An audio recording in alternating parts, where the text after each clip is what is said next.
الحمد لله رب العالمين ثم الصلاة والسلام على أشرف المرسلين وبعد جالا kujjukiza ku lunaku luno olwayidi tuleeta takbiira okuva ewaka paka we tunatuuka buli omu wagenda okusaalira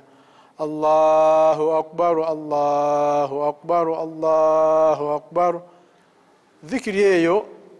tugisoma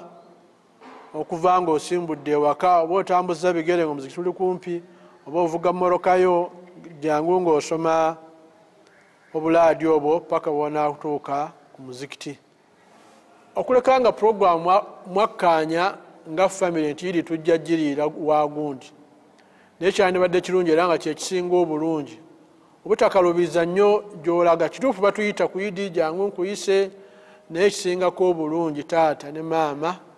okuteekateeka programu ya idi nga ziri waka ewammwe.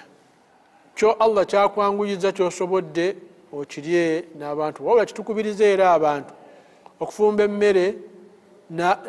n'abantu oba wayisa abagenyi fumba emmere abamala n'abagenyi oye tukubiriza adamu israfu obutonoona tukubiriza abagenyi okuyita abagenyi mu maka gaffe ku lunaku olwayidi aye tukubiriza naffe bakyaziza tukole empisa nga batukyaziza mu maka g'abantu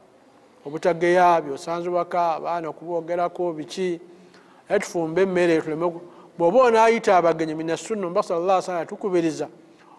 ogenda okujjula emmere nga weebali tetuwa abantu left over emmere esigaddewo sawa nga 10 twalira gundi teyali nkola mbaka nabina Muhammad sallallahu alaihi wasallam.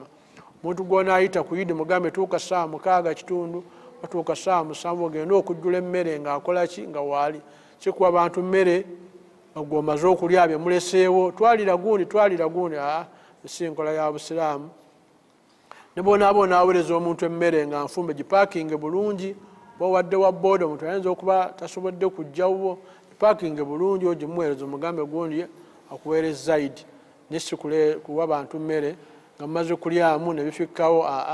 si nkola ya mubaka nabina Muhammad sallallahu alaihi wasallam era si nkola ya busiraamu. Abantu bayite era tufumbe ebintu ebisaamusaamu nga bijja kumala abantu oyisa abantu 10-15 nofumba emmere y'abantu 5 busaamu tebukkiriza nkokukola ki kudibuuda n'okwonoona.